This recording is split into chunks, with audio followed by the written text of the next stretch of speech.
नमस्कार दोस्तों, साथियों। आपके सामने मैं फिर उपस्थित हूँ। बात करते हैं एक नए विषय पे। विषय है मेंटल हेल्थ का।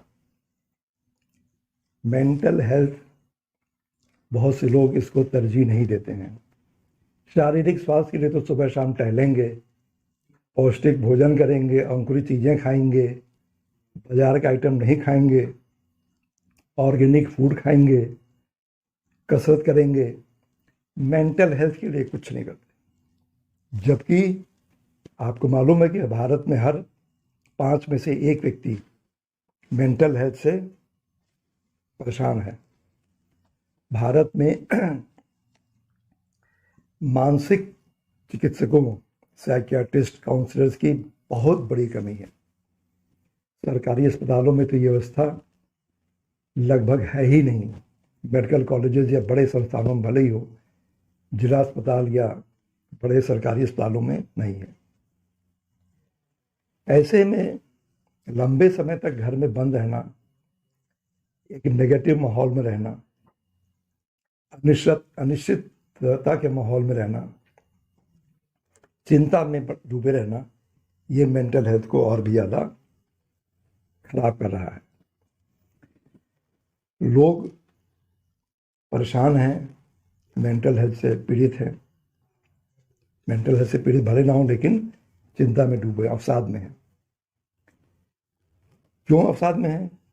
घर से बाहर नहीं जा रहे हैं, काम नहीं कर पा रहे हैं, रिक्रिएशन नहीं कर पा रहे हैं, मनोरंजन नहीं कर पा रहे हैं, ट्रैवल नहीं कर पा रहे हैं, रेस्टोरेंट, सिनेमा हॉल में नहीं जा पा रहे हैं, घर की चारदीवारी में बंद हैं।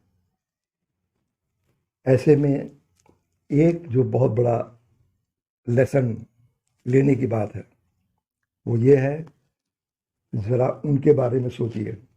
आपके घर के बड़े बुजुर्ग, आपके अड़ोस पड़ोस में रहने वाले बुजुर्ग, जो अपने जीवन का एक बड़ा समय, अंत समय के पहले 10 साल, 15, कुछ भी समय हो सकता है, घर की चारदीवारी में कैद होकर ही बिता देते हैं। कभी कभार घर से निकले मजबूरी में, अस्पताल आप उनको ले गए दिखाने के लिए, डॉक्टर के पास ले गए, किसी शादी समारोह में ले गए, लेकिन ऐसा कभी कभार होता है। पूरा दिन उनका भी लॉकडाउन जैसे अभी है, इसी तरह बीतता है। इस कमरे से उस कमरे, खाना, लेटना, फिर खाना, फिर लेटना, टीवी देखना, फिर लेट जाना। दिन प्रतिदिन, साल दर साल यही चक्र चलता रहता है। किसी को उनसे बात करने की फुर्सत नहीं होती। वैसे इस पॉइंट पे मैं एक चीज़ और जोड़ूंगा, बात करने की फुर्सत आप में भी नहीं है। आज घर में अगर 4 लोग हैं, 2 लोग हैं, चारों व्यक्ति मोबाइल पे ही अपना पूरा ध्यान केंद्रित किए रहते हैं, उसी में ही बिजी रहते हैं, तो बात तो वैसे भी कोई नहीं कर रहा। लेकिन आमतौर पर वैसे भी बुजुर्गों के साथ बात करने की फुर्सत किसी को नहीं होती। लोग जो हैं उनके ऊपर दया दिखा के भले ही 2 मिनट बैठ गए, थोड़ी देर बैठ गए और कुछ बात करने लगे, लेकिन एक सामान्य परिस्थिति में उनसे कोई बातचीत नहीं करता है, उनको एक उपेक्षित रूप में छोड़ देता है, वो अकेले बंद रहते हैं।